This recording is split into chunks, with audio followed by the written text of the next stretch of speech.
So I'm going to share this colloquium. I'm Mikael Fogelström, and I'm the current director of Nordita.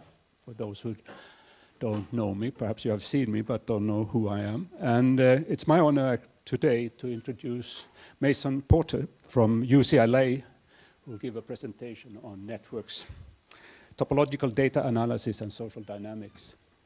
Mason Porter is visiting us now these 2 days, and we are happy to have you here. Mason got his first bachelor at Caltech, but then moved over to Cornell University, where he did a master and a PhD. And after that, there followed postdocs at Caltech, Berkeley, and Georgia Tech in non-chronological order. After that, he joined the faculty of the mathematics department at Oxford and stayed on there till the mid of the last decade, when he was headhunted to UCLA, where he spent his time until since then. And we are discussing further collaborations with Masons in different forms, and he is very well aligned with the Vink activity that we are running together with Uppsala, KTH, and SU, and it's hosted at Nordita. And in particular, there's 2 branches there, as we know. We have a quantum branch and we have a network branch, and Mason fits perfectly well into our network parts. But Mason is rather broad, as you will hear today, because he doesn't stick to physics and mathematics. He goes into social sciences and social networks and all kind of opinion dynamics and so on. So we are really looking forward to your talk. But before I let him start with the talk, I want to announce that at 16:30 there's a gathering for younger scientists, students, and so in Max Planck, in the Planck, Café Planck it's called, at physics. So with that, please, Mason. All right, thank you very much. Yeah, so I want to give a flavor of a few of the things I've been doing. So this is why I have this strange title with a sequence of things. And so in particular, I want to mention some of the research threads. So I'll flash a couple things briefly. And then there's sort of 2 series of projects that I want to spend more time on. So one example is going to be topological data analysis, especially of social and spatial systems. So I'll give a little bit of an introduction to what TDA is, and then flash a few things that I've been spending time on. And then the second example is going to be modeling of opinion dynamics. So again, give an introduction to some of that, and then flash a few things I've been spending time on. Okay, so this slide's a bit busy. I apologize, but I just wanted to give some idea of how I spend my time. So one of the things I'm really interested in is dynamical processes on networks. So the opinion dynamics are going to be the sort of example that illustrates that for today, but I also think of other types of dynamics, such as disease dynamics or coupled oscillators. I have a recent paper that looked at microbiome dynamics.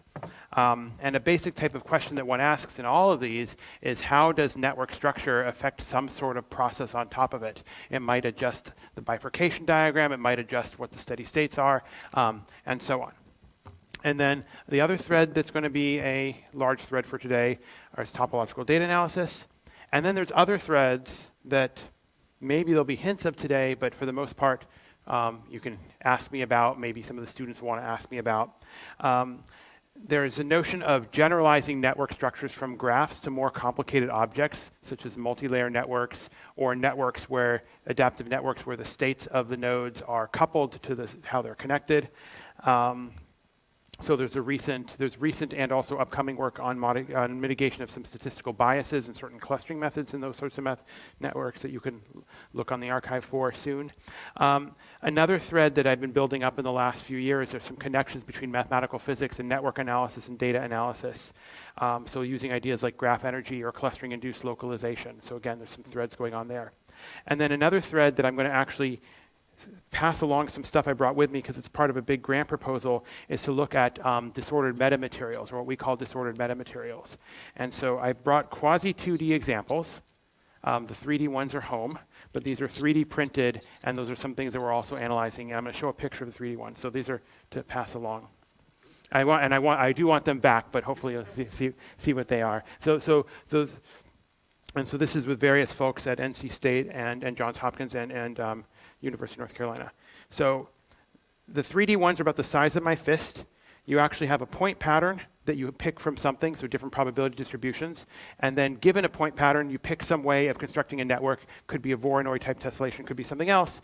And then you want to ask yourself, okay, well, how should you measure it? What are the properties? And eventually, something like, well, what would have good kind of transport properties, for instance, maybe acoustic transport if it's made out of polymers, or electromagnetic transport if it's made out of metals. Okay, so we're on the more design part, but there's a feedback loop between the experiments and us.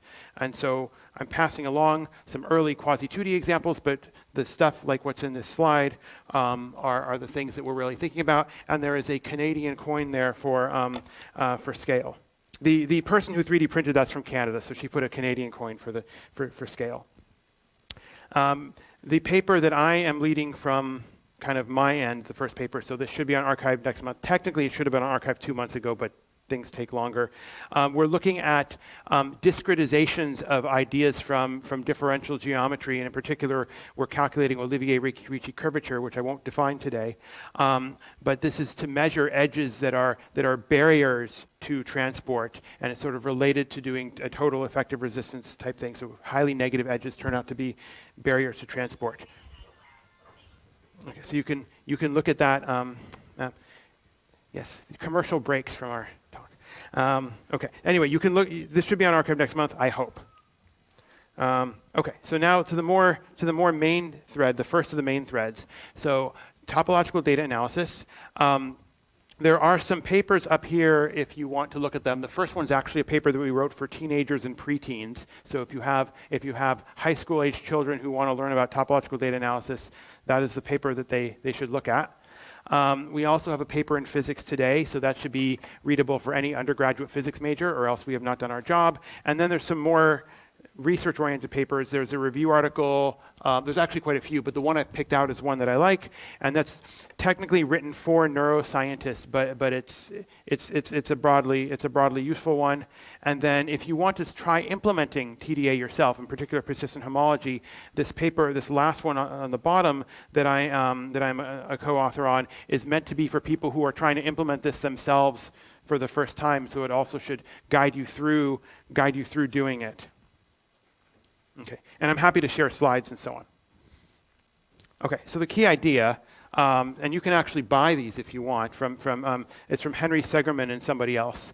You can actually buy those. So you have one each of these things is one piece, but also one whole. So you can count the number of pieces, you can count the number of holes, you can count other invariants. And the idea behind something topological is that these are measured, these are the same thing if you're just counting the number of pieces or just counting the number of holes. And so we want to describe the properties of an object that stay the same under certain transformations. So you're allowed to stretch it, you're allowed to shrink it, and you're allowed to bend it, but you can't glue anything together, okay? And you can't tear it, right? And so you want to count some of these invariants. So this is, in fact, not just topology, but algebraic topology in the context of counting these invariants. So number of components, number of holes, then different dimensions of holes. So there's holes where I have a piece of paper and I punch through it. That's a two-dimensional type of hole. But you can imagine if I have a spherical shell like a ball, that's a different type of hole, right? So you can potentially count all those. So these are more particularly called homological invariants. And so we want to get an idea of using this for data. Okay, so this is a picture of a Pokemon. But humans are very good at seeing what's there. Right? Like you can see that there are eyes and ears and so on. But if I were just going to take this object on its own and count the number of components, number of pieces, and count the number of holes, I would get 200 something like components, and I would get 0 holes. But that's not really the answer we want, right? Like that is an answer, but it's not really the answer we want if we want to understand the topology of data in that form. So what you can do, this is actually from the article for teens and preteens, you can imagine balls of different radii that are centered at these points. And so panel A is the one I showed before. It actually starts out with balls that have 0 radius, and then you increase it slightly and increase it slightly and increase it slightly. And what happens is that there are fewer and fewer pieces as you increase the radius. But first you gain some holes, right? Like one of the eyes shows up, for instance, and then you lose holes. So eventually you get a blob with one component and no hole. And what you're trying to do in persistent homology is that you have this parameter, or maybe more parameters that you track, and you want to have the structure of all of these at once. So for each one, you do topology in the sort of traditional way, but you want the structure of all of these at once, and then that's the object that you end up working with mathematically. So this is the idea of studying the shape of data. I want to know everything that's there at once, not just what's there for one value of, in that case, the radius of a ball. Okay, so data could be in the form of point clouds, which is what that one was, but it could be in the form of images, it could be the form of movies, could be in the form of networks, right? So there's different possible starting data when you're trying to do analysis of this type. And so persistent homology is a mathematical formalism for doing this, and the hope is that something that lasts for a very large set of values of your parameter should hopefully be signal and not noise, and there's various work on that. So people have used it for various things. They've used it for granular materials. There's a review article that I co-authored that has a section on what people have done for topological data analysis of those materials. You can also do them in other ways. This is photorefractive disks. It's bi-dispersors, two sizes of particles. Sorry, one type of two sizes. The bright parts are where there's large forces, and the idea is that can we use something, whether it's network analysis or topological data analysis, to say something about the distribution of spacing sizes or things of that form, right? So people have used them for granular materials. You can use them for spreading processes. So this one comes from a paper I did about 10 years ago. And so you have a ring network and you have some shortcuts. The ring has sort of a topology that has one hole. And the question is, when does the spreading process really go around the ring and reflect having one hole? Or when do you actually have a shortcut and then you don't have that topological structure? So you can have spreading like from a wavefront, or you can have spreading like from a new cluster appearing. And I'm giving intuition from disease dynamics, but this actually uses a social opinion model. You can look at city streets, and you can potentially classify them. I'll tell you how to read those plots a little bit later, but those are plots that summarize things that we're going to get. I'll have a slide about how to read those. LA is kind of boring, but then other streets are less boring. Well, Nanyang's kind of boring too. And then, so there's different things you can do. This is data in the form of images. Also data in the form of images. It's a good excuse to show this plot. NASA had a little test some number of years ago, 30 years ago, where they put spiders into a ship and gave them drugs and looked at their webs. There's actually a long history of this. And you get, if anyone's drinking coffee right now, that's caffeine over there. But you can also look at different structure from that.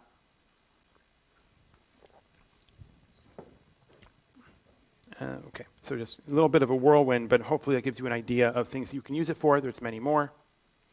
Okay, so the object that you need, and I'll come back to what the summaries are because I was showing you these 2D plots and didn't explain them yet. When you discretize, you get something called a simplicial complex. So these are going to be set of polytopes, so points, edges, triangles, tetrahedra, all these other polytopes of that type in that whole family. And so a k-simplex will be just the k-dimensional one, right? Okay, so 0, 1, 2, 3, and so on, right? And you need all the faces. So you need, for the tetrahedron, for instance, the triangle is one type of face, and you label it with its dimension m, but you also need all the edges, and you also need all the points. Okay, so in a simplicial complex, this is a union of these, and there's two conditions that you have to follow. So this picture from Wikipedia is an example of a simplicial complex. You need to have every face also being there. So when I have this tetrahedron, all the faces of all the triangles have to also be in my complex, all the edges have to also be in my complex, all the points do as well. This is known as downward closure. Okay, so for those in the room who've studied networks, this is actually a difference between hypergraphs and simplicial complexes. Simplicial complexes require downward closure. That allows you to have some mathematical guarantees. The other thing you need is that you need the non-empty intersection of two simplices to also be present. And what that means in practice is that you notice here you have this edge. Notice here you have this edge, and this edge is present in both. I cannot have part of the edge present. It has to either be all the edge or none of the edge. Okay, so the intersection has to still be there. So those are requirements that you need for the mathematics to work, and then you can construct a simplicial complex. And so this object that I showed before of having many radii, that has a mathematical name. I didn't give it to you before. It's known as a filtered simplicial complex or a filtration. So you should think of this thing right here as one of the values of the radius. Okay, so this is just the points, for instance. And then I pick a different value of the radius, and I measure the topology of that object, number of pieces, number of holes. And I can do that for each value. Okay, so each one of these corresponds to one value of the radius that I showed earlier. Now, you can use something other than a radius to parameterize it, but each of them corresponds to one. And so effectively, each of them corresponds to looking at the system at one scale. And a nice advantage of persistent homology is that you can look at the system at all scales at once. Okay, so you have a minimum radius and you have a maximum radius, and you want to see how the structure changes as a function of radius. And in particular, you're measuring, say, the number of connected components, the number of holes of one dimension, number of holes of two dimensions, and so on.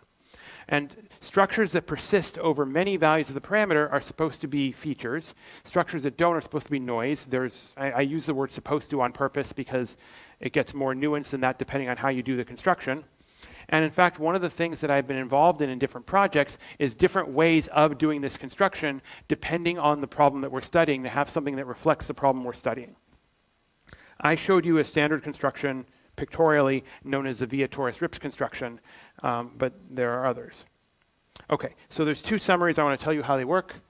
This picture is the colors are not coming out as well as I'd like, but we will deal with it. H naught is referring to the number of pieces. This is zero Betty number, so it's an algebraic structure, but number of pieces. H1 is the number of holes in one dimension, so piece of paper punched through it. And so each interval comes there, and this is the parameter epsilon means something else because it comes from a different paper. But when I start seeing a bar, and it's called a barcode because of these things that you see on packages in the market, when I start seeing a feature, it is born, and I have this beginning of the barcode. And when I stop seeing a feature is when it dies. Okay, so the length of the feature is then the lifetime of the feature. And then birth and death you can define in an algebraic way if you want to, but there's theoretical work that guarantees that this is a legitimate mathematical object to study. But in any event, you have a minimum radius in which, say, the Pokemon's eyes appear, and you have a maximum radius in which the Pokemon's eyes are not there, and you're counting the difference between those radii to say, here is the lifetime of this feature. Okay, and so all of these KRIs in between are when that feature exists topologically. And so the idea is that we're looking at all of them at once. Another summary, and this is the one that actually appeared on the other slides earlier, is known as a persistence diagram. It's showing the same information but in a different way. I'm now plotting it as coordinates. So birth is on the horizontal axis, death is on the vertical axis. This diagonal line would correspond to being born and dying at the same time. So by causality, we have nothing here if you're plotting it in this way. And so the height above this diagonal line is telling you how long something lasts. So this feature right here, so I put a square, so this is now a hole. This hole was born at about, I think, 2 and died at 3, if I'm doing my counting correctly. This hole was born at 2 and died at 20. And then this top vertical line is saying something that never died when I stop looking. So for instance, I will not ever have less than one piece, right? And so I'm always going to have at least one component, never have 0 components. And so this vertical line saying it did not die yet. Yes? How do you know when this H0 died? Okay, right. So when two pieces come together, there are conventions as to which one died and which one did not, and you have to pick a convention. So you do have to, so the convention has to be built in. So the most common one is known as the elder rule, which is saying that I'm going to assume the one that existed earlier is the one that still lives. But that's completely arbitrary. You just have to choose something. But yeah, thank you for that. Okay, so you have coordinates, and then another thing that one can do with this is that there's a metric on these, technically a pseudometric, but you can measure distances on these. So if I have two persistence diagrams, I am able to measure the distance between them and then have a distance matrix, and then you can do some clustering by any clustering method you want from the distance matrix. Now, this one here is clustering 7 different things, so it's not really very interesting, but when we do the city streets and have 300 of them, then you can have relations between different city streets, and that's actually where our labels came from. Okay, so you can use the topological output. Trying to get my slide back. My cursor went away. Sorry. Seriously. Okay, we're going to do this. We're going to do this the brute force way and do that one at a time because my cursor decided to disappear on me. Okay, so you can use the topological output as input to machine learning if you want to do that, and there's quite a few people who spend time in their papers to do that because of the fact you can measure these pairwise distances. Okay, so some of the things that we've spent time on, I mean, I showed a couple pictures of things that I was involved in, but we had one paper where we looked at trying to quantify political islands. We had voting data from California for every single precinct, which was actually much more granular data than you normally are able to get for voting. There was an LA Times project for that. And so the idea is to identify, say, red voters in a sea of blue, or maybe light blue voters in a sea of dark blue. So here there's this sort of blue island, but we can do this as humans, but we want an algorithmic way to do this at scale. So we have a paper about doing that. We came up with some new constructions of these statistical complexes to do it. So this is the paper it's in, and there are some different complexes. I haven't told you how they work. The alpha one is similar to the one that I showed you with the dots and thickening those. And then adjacencies are based on precincts being next to each other, and level sets use the level set method of front propagation. That starts with a certain thing and then looks at flow and has time as your parameter that you're tracking instead of radius. And so the idea is that when we have a certain problem, we try to develop a construction that is appropriate for that problem. So if I have one that I increase the radius, the thing with voting precincts is they have different physical sizes, and the physical size is not what is actually the important part. What's important is the percentage of votes for one candidate versus another. So we did not want a construction that is dependent so much on physical size, and so we looked at different constructions. And so the one that worked the best, it was actually not the one that we thought that would work the best, but it's the one that worked the best of the ones we tried. We call it the level set VR construction. VR is for via torus rips. Via torus rips is the one with the radii increasing. The data is actually in the form of a surface. And so we take all the precincts with similar voting patterns, and by similar in this context, so this was a 2016 election, so it was Trump versus Clinton. Similar meant majority, or in our case, similar meant majority of voting for the same candidate. When we use this construction for the images for the city streets and the spider webs, we just said all the parts in between the streets, say. And then you evolve it according to the level set equation. So this is the level set PDE. And so it's basically just front propagation. And then we discretize because this method requires discretization. And so the parameter, instead of being the radius, is actually the time step. And the reason we're allowed to do this is because the front propagation is monotonic in the sense that things only grow, they don't shrink. We use the PDE where things can only grow. Okay. Another way that we've used this, or we used a different construction here, is that we tried to look at access for resource coverage. So for instance, for sites where you go and get to vote in the first place. So this one came out last year. And the sort of naive approach that one might do is that you select a certain distance threshold, and there are even certain rules. There was one rule in India, and President Biden from the US also had a certain rule saying you have to be within a certain distance of this site to vote. So there's a couple of different problems with that. So for one thing, distance is not the best way to do this measurement in the first place. I live in Los Angeles, and really voting time is much more important, or time it takes is much more important than distance. If you are in rural US, 5 miles takes a lot less time than if you're in Los Angeles. So for one thing, you want to measure time as your cost, not distance. For another, having only one distance or one time as your threshold is really not the right way to measure this problem. Because you really want to look at all scales. So this is not the only type of approach to look at all scales, but it's one that looking and tracking at all scales is very natural. It's built into this approach. The other thing that we did with time in this case is that we looked at both commute time and waiting time, because when you have to commute, you have to go somewhere, then you wait to vote, and then you go back. So you actually also need that cost, and that's what influenced how we ended up constructing this filtered simplicial complex. Okay, so I have anticipated that a little bit. We keep track of some data for different modes of transportation in different parts of cities. So in certain cities, there's some demographics where it says, okay, well, maybe only a certain fraction of the people have cars, so those people are not just driving on their own, they might be using public transportation or walking. And we construct what's called a weighted Vietoris-Rips filtration. The radius only starts growing after the waiting time has accrued, and different voting places have different waiting times. So the radii start growing at different rates. Okay.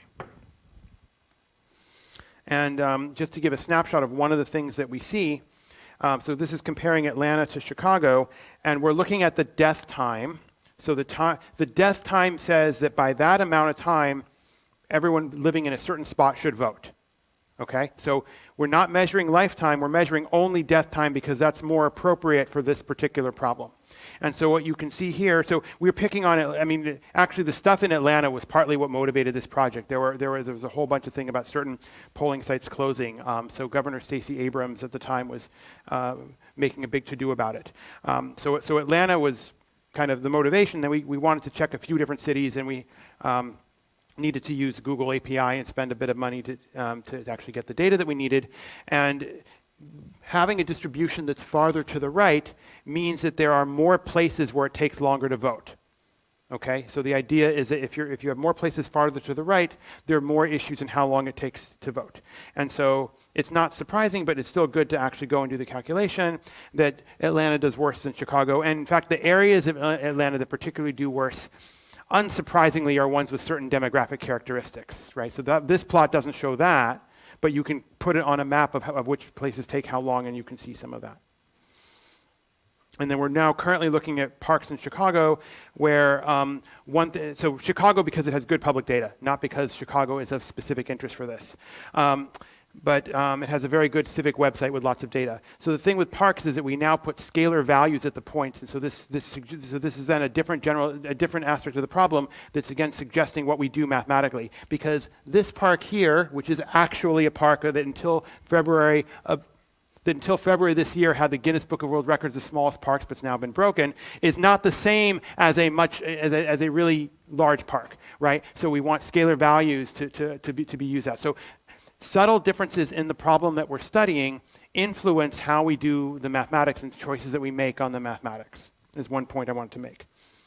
And I think I'm going to skip the percolation in the time. And I know that this isn't a physics thing, but I'm sorry, I'm skipping percolation, because I think I should spend some time on this given how long I've spent so far. Okay, so another thread, and this will have a flavor of dynamical systems on networks, is modeling of opinion dynamics. This paper by Norazar for several years has been the first paper that I've been showing to my PhD students if they were interested in the topic. And then very recently there was a review article from a statistical physics perspective, especially from a couple months ago, that has a lot of the work from the last several years, and there's been a lot of work in these fields in the last 5 years. So there's a measurable difference in the state of the art. Okay, so one question of interest, or there's various questions of interest, but one is consensus versus polarization versus fragmentation. So consensus would be one major cluster, polarization would be two major clusters, fragmentation would be three or more major clusters. So how do you measure it? When do you get one state versus another? Maybe you can find a nice phase diagram. How long is convergence to a steady state? So people also look at phase diagram, or at phase transitions between, say, really fast convergence, really slow convergence. In other types of opinion models, people might look at cascades. So spreading dynamics, when do things go viral? If they go viral, do they spread? Are they short and fat in the shape of the spreading tree, or are they long and thin? People also incorporate behavior into the model of diseases, so having, say, these compartmental models of disease dynamics that are coupled to opinion models of some sort. And then a thing that I want to bring up that we can talk about if anyone wants to ask questions about it later. There is a big elephant in the room in terms of validating these models in the first place, right? They're really nice to study mathematically, but there's a much bigger gap between, well, how do you validate them? And there's been some efforts, and I can comment further if people want. Okay, so dynamical processes on networks. So the networks are incorporating which nodes are interacting with which others, right? So this is not just true for opinion dynamics, it's also true for others. And it's saying, how does network structure affect dynamics? And then if you have something that's adaptive, you would also say vice versa. So you might look at echo chambers. This is pink, but somehow it's supposed to be red. So this is the hot pink party in the US. And so this is just a picture saying, okay, well, most of the connections and most of the, or in this case, repostings appear to be within a party, but there's a few that are in between. So the idea is that, okay, these people are talking to each other and these people are talking to each other and not much is going on, right? So that's the sort of intuition we have. So one type of model that you can use to look at that, it's kind of built into the model, is known as a bounded confidence model. There's a couple different families. The nodes of a network in this case have continuous valued opinions. So -1 would be the most liberal, for example, and +1 would be the most conservative.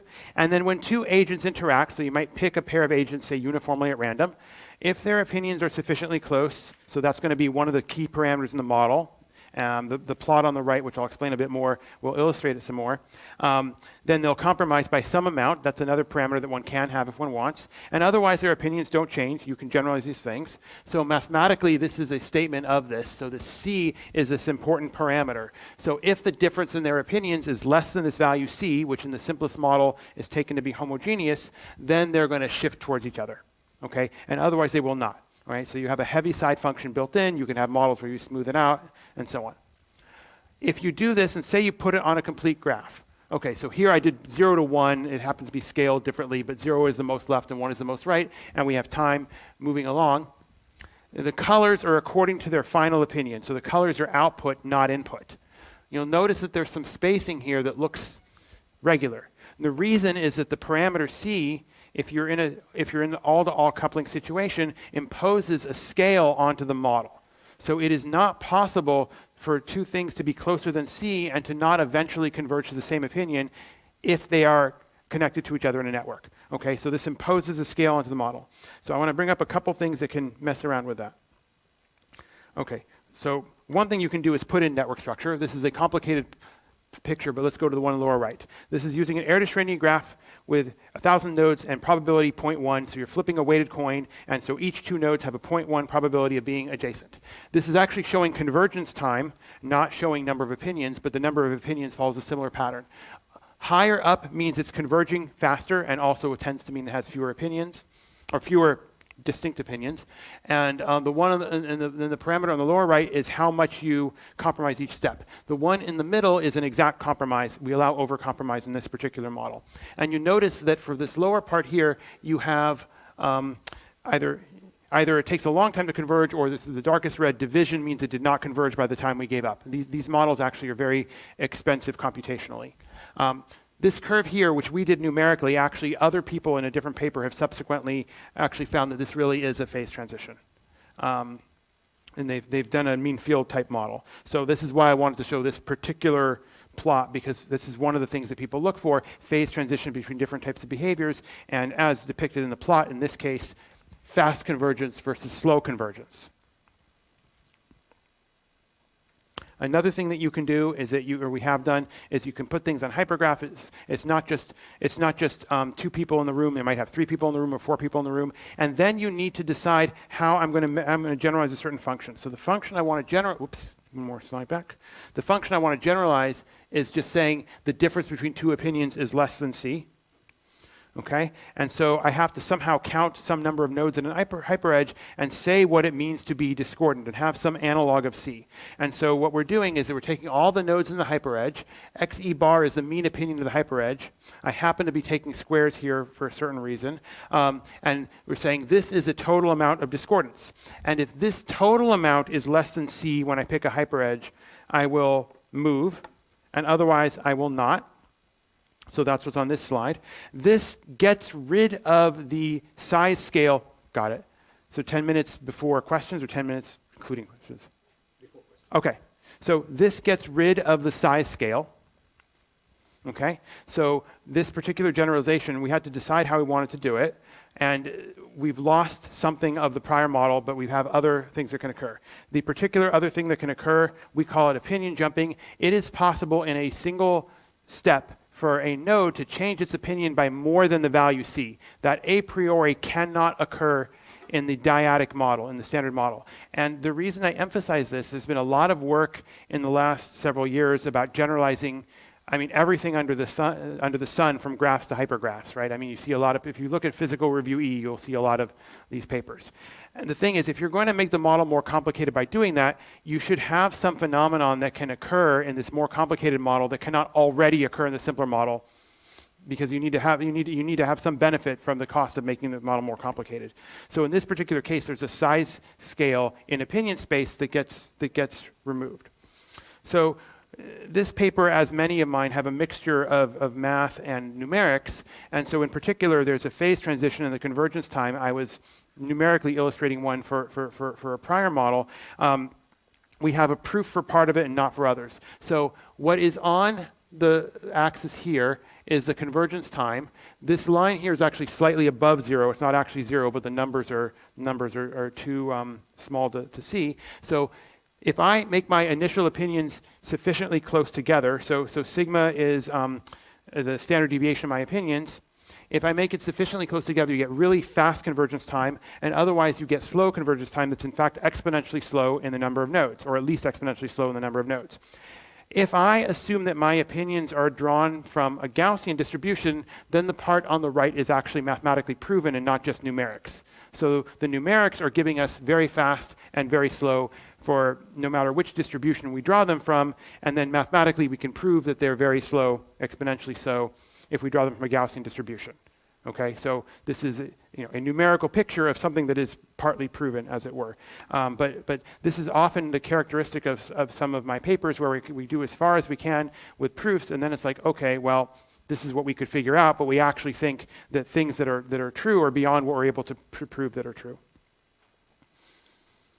Okay, another one that I want to show you, and I'm conscious of time, is a different generalization that we've tried to work with, and the purpose of this particular one, so we call it a sigmoidal bounded confidence model, because if you take your opinion up to say, if I'm within C, I compromise, and if I'm not within C, I don't, that's a Heaviside function. So it's a dynamical process, but because it's not smooth, some of the methods that I might want to use from dynamical systems theory are not available to me unless I generalize the classes of functions that I can do them for.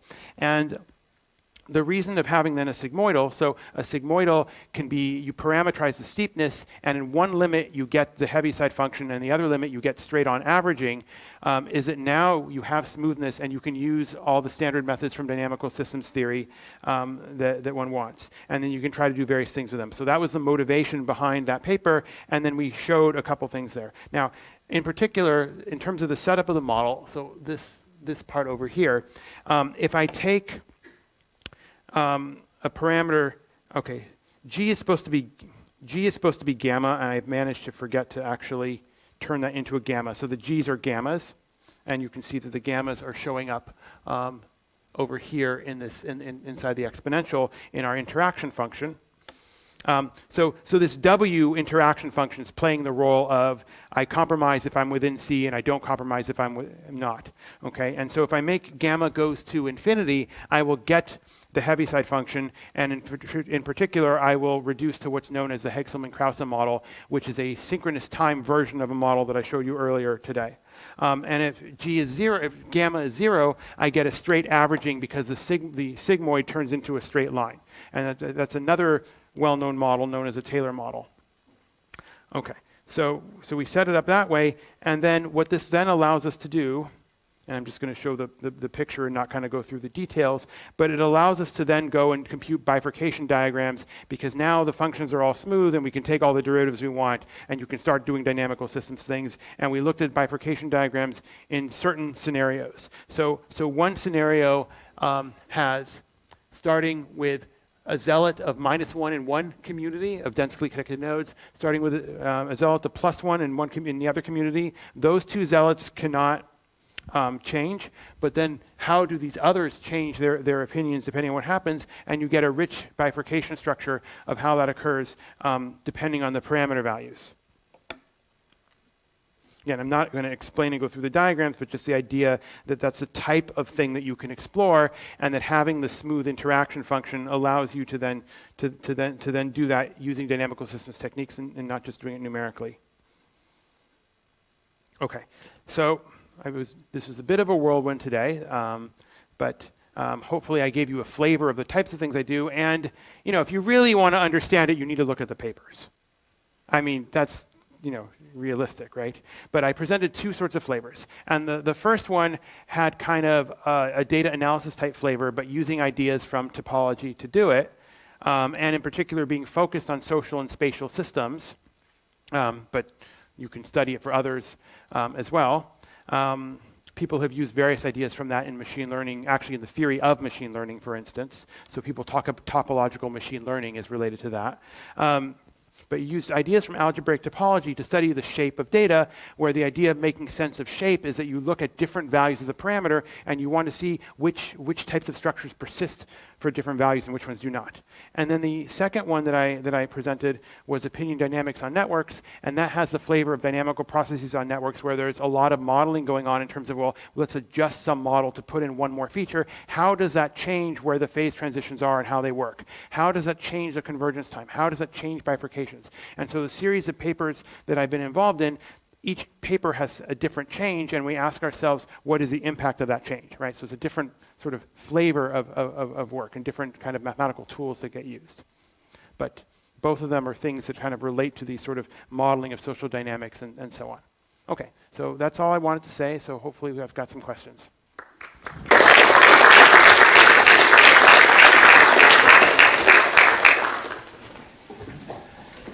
Thank you, Mr. And let me start with the questions and comments.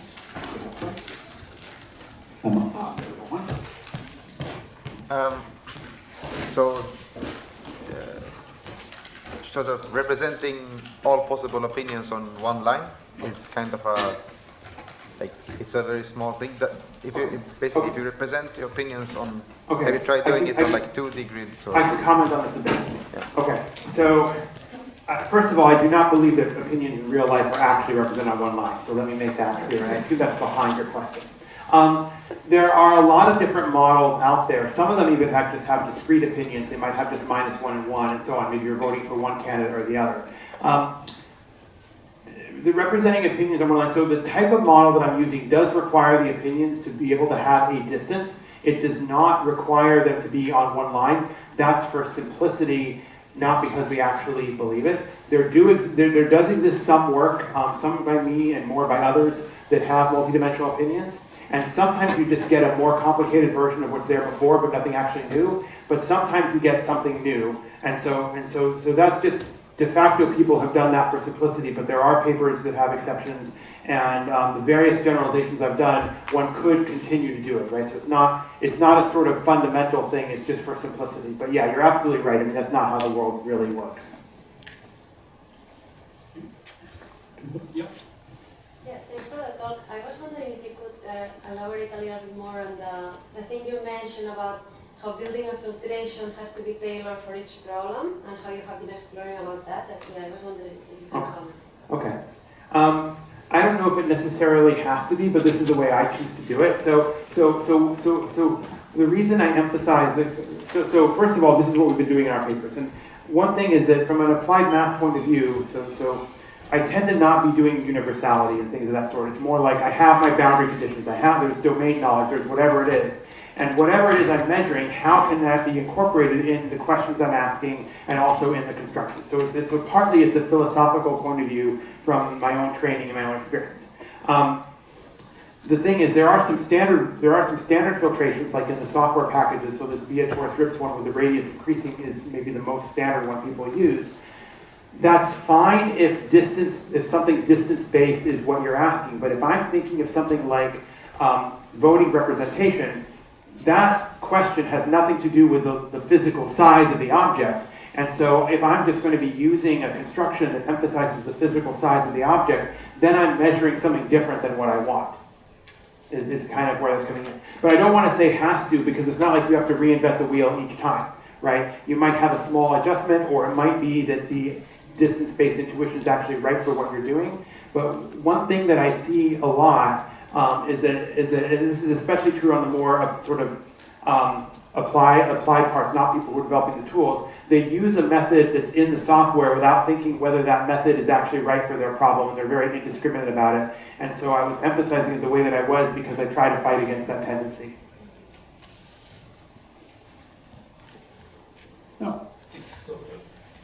Could you please comment, how do you create these pieces? What kind of these two-dimensional pieces of? Oh, the 3D ones. Yes. Yeah, I can comment a You bit. don't Yes. see them. Yes, so right, so these things. So and then you can, there's also we can do 3D ones now, but that required innovation. So these are done through 3D printing. And these are quasi 2D because all the interesting stuff's in 2D. They're done through 3D printing, and so we can design them in different ways. But how do you put points? Oh, how do you choose points? Yes. Okay, so we've been choosing points in a few different ways. So we as a baseline, we've been using a Poisson process, but we also actually are comparing it to what are called hyperuniform processes of a certain type. And so we want point patterns that in the infinite limit satisfy certain properties. And then we have different draws of those points. And then we have to also choose how to do the network from that. So we have to then choose a tessellation. The ones I brought today use what's known as Lloyd's algorithm. Starts with a disordered case, which I think came from Poisson, and then came from Delaunay, and then moved it with Lloyd's algorithm. And so two of them, these two small ones are two different steps of Lloyd's algorithm, and then this other one had different boundary conditions. But that was the Lloyd's algorithm one is actually the older ones. Those are for the 2D. Those are not working for the 3D. For the 3D, we have different. So Poisson point pattern versus hyperuniform point patterns of certain types. I'm not defining hyperuniform at the moment, but just think of Poisson versus non-Poisson, just for the purpose of today's answer. And then different tessellations. And then we try different ones for lots of parameter values, and then the 3D printing folks say, okay, you've got 1,000 different ones. We cannot print 1,000. We can print 3. Which ones of the 3 do you want us to print? So this is why having the numerical component, even before we're doing any of the theory, becomes important, because our experiments are a lot cheaper than theirs. And so when we're telling them which ones to print, right? So the ones from today are very early prototypes. The one that was in the picture is one of the ones that was coming from a certain design. I'd have to look up which one it was. We're trying to find 3 ones that are in kind of very different parts of, say, parameter space in terms of how a Laplacian, how the total effective resistance would be in different ones. And so we calculate this quantity, maybe calculate spectral properties, for instance, numerically, and having different ones saying, okay, please print these 3. And then there's the question of when we measure stuff in real life, does it correspond to what we did on the computer, which is still in progress. You had a question as well? Yeah, I actually have 2, if I may, but I'll start with one first. So you were mentioning at some point when you were talking about, when you're introducing opinion dynamics, the question about validation. Right? Yes. So how do you tackle this problem of validation with real data? Right. So my own work has mostly not been doing it. It has mostly just been, reminding people that you have to worry about it. There are a few papers out there that I find unsatisfactory, and so there are papers that claim they solve the validation problem, and I don't believe their claims, basically. They have made interesting progress, so you can do things with surveys, and you can do survey data if you want small numbers. You do have to worry there, because a lot of the theory, for instance, takes n goes to infinity, so you have to distinguish between finite size effects and just differences. You can also do things with natural language processing, say from social media data, but then you also have to worry about the limitations of natural language processing. So you give some text and you use NLP or sentiment analysis, and then, okay, from sentiment analysis, this opinion is minus 0.75 or it's 0.5. But then you've made a lot of assumptions in the sentiment analysis, and so you wonder if that's screwing up your validation. So there are some papers out there. So the work that I think I like the best from this is Ivan Kozitsyn has done some stuff. Has done a couple papers, we've done it. What I think the real way of doing it, and first of all, not all models are going to work all the time. You should design it jointly with the end users, so with either surveys or data or social media data collection or both. You design something that should be the idealized thing that would work best for your model, and you collect data that is part of the design, not just hijacked from an API. And you still have to make some assumptions. But that there's not been that much of, right? It's often been people are just indiscriminately collecting data and trying to validate, or people trying to take data from something else and trying to validate. And it's not that you get nothing from doing that, but I don't think that's the real way to solve the problem. But it's a big gap in the field, right? I mean, these models can do anything. You're like, well, should I believe any of them? And yeah, you should be asking that question. Can I ask you another one? I guess I don't see any other. So, So it was a question about, so when we do opinion dynamics, like you said, we have different phase transitions between consensus, fragmentation, polarization. So ideally, if you think in terms of maybe like voting pattern in a societal context, then maybe polarization would be not ideal, right? Because you have just two different sides of the vote to each other. Although one has to be a little bit careful there, right? Because there's a lot of the. I actually had a referee comment on this once for one of our papers. A lot of the default saying, polarization bad, consensus good, but you actually want productive conversations that are not from people with exactly the same opinions. You have to be a little bit careful there. My question goes in that direction because so there is two main things that one can check is the level of fragmentation, but there is also the convergence time. Right? Yes. So it makes no sense to just have a consensus if it takes forever to reach it.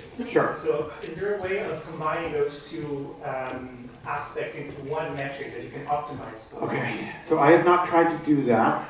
I mean, of course, one can write it down. Whether it's any good, I don't know.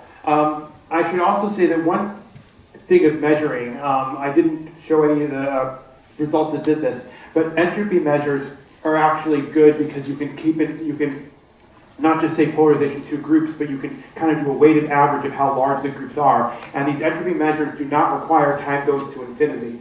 So you can measure them numerically, and you can do potentially, I call these effective graphs, but you can define a new graph that says two things are adjacent if they are able to compromise. And you could imagine doing percolation type models on those graphs. This is not, the percolation type stuff has not been worked through, but these models as effective graphs are saying how does this graph defined by the opinions change. Now, that doesn't address your question, but I would say that I think there's nothing wrong with doing a finite time analysis and just treating it as a temporally evolving graph. I don't think you have to combine it with a time evolving thing. I think you could look at it as trajectories of something and see what happens at those times. But one would have to do a bit more work, I think. Thank you. Sure. oh, yes, please. No. Okay. Yeah. I was wondering if, like, those models that you develop, can you use them to design best strategies to shape opinions? Right. So I didn't have a slide on this today, but in certain aspects of these models, there's also ethical considerations and shape opinions. I want to be very careful how I phrase that, but let me relate it to a problem that people in control theory care about. They care about things like robot coordination and so on. And the opinion, in that case, they do use models like this, can be the direction that robot is going in. So you can imagine a control strategy that tells me what direction it's going in. Or you can imagine an intervention that corresponds to good behavior and saying, well, I am able to incentivize and so on. So in principle, you can do that, but it would be under the assumption of, suppose the world works exactly how this model works. Under that assumption, what is the strategy I should use? But it still depends on that assumption, right? So in model space, it would work, right? But it really depends on saying opinions really do update in that way. And when you relax that, there's a question of whether that falls apart. There was another question somewhere. Yeah. Yeah, you mentioned this elephant in the room for opinion dynamics fitting your models to data. I'm not all that convinced. If you have a model that fits the data perfectly, I would assume it's overfitting. Yeah, no, I would not want it to fit. I would not want it to fit perfectly. But I mean, we're at a point where it's hard to even do experiments, and we don't really yeah. So it would not fit perfectly. But I think that right now there's too much freedom, in a sense. But yeah, I agree. So I remember a talk that I saw from someone a number of years ago. Probably in this case, I remember it for bad reasons, where he was bragging about how well he had fit it. He fit the time series literally perfectly because of the number of parameters he had. And the only real thing he saw in there was that people go to sleep at night. There was a very simple explanation for it, but his 5,000 parameter model fit perfectly. Right? Anyway, I agree with you, but this current field is in a situation where I think it does need to be improved because there's somehow too much freedom. Because I can write down equations that can do what I want, and I have, it's fun to explore to do what we want, but I'd like to kind of pin down what are the regimes in which, say, a bounded confidence mechanism, at some toy level really makes sense. What is the regime in which some other mechanism, like a copying mechanism, makes sense? And even the answers to those basic questions when it comes to real life, I can't give you good answers. Right, but you're correct. We don't want to have an exact fit.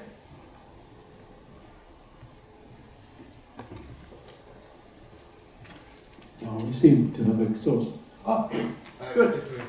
Speaking of the validation issue, these opinion dynamics, you're trying to understand and get to the analytical properties of the opinion process. I'm thinking in terms of the validation and fitting to real world. If an issue is that you don't really want to have a perfect fit because there are other things going on. Sure. I mean that's the question that was just asked, right? Yeah. Because there are other. No, I agree. I agree. Yeah. Right, but is your question distinct from the one just asked? It seemed like the same question that was just asked. I was asking for clarification. Yeah, that's right. You would not want a perfect fit. Yeah. So another thing that one could do, I didn't include this in the slides, but it's something I've been thinking about, and I built, there's one model that I built in a certain direction. You may not even want to fit the opinions at all because there's so much noise and other things going on, right? Like let's just say I'm from -1 to 1.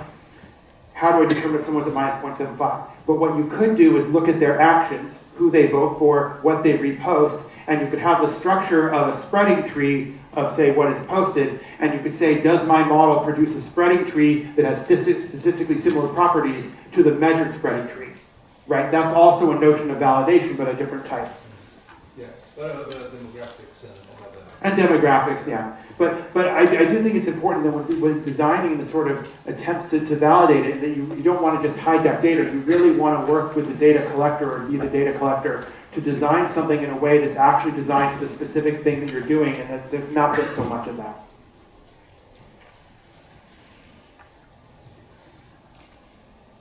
No, I hope I don't miss a hand. But anyway, I have a question. We could do it later also, but when I looked at your 2D material there, I started thinking about quasi-crystals. How do they relate to this at all? It's related, yeah. So we actually, this particular project, we're interested in what we call disordered materials, but hyperuniform. Hyperuniform is a form of regularity that I believe that quasi-crystals are at least sometimes an example of that, but it's a different form of regularity. So let me actually, since this has come up a couple times, explain it a bit. So it's defined. So the thing with hyperuniform is that imagine I have a material and I have a bunch of points from that material. So look at the junctures of what I showed there. And I put a ball of a certain radius and I measure how many points. And then I pick the radius and I see how this point scaling goes, how this increases as the radius goes to infinity. So hyperuniformity is defined as a radius scaling in a certain way. I'd have to look up the exact formula. Something that's periodic will be hyperuniform for a trivial reason, but you can get something where it's a little bit disordered, but not quite periodic if your radius is large enough, which is similar to the types of things that you ask for quasi-crystals, but not exactly the same. So we care about the scaling rate thing. But it's part of the spectrum. All right. Then I think we can close the colloquium and thank Mark once more.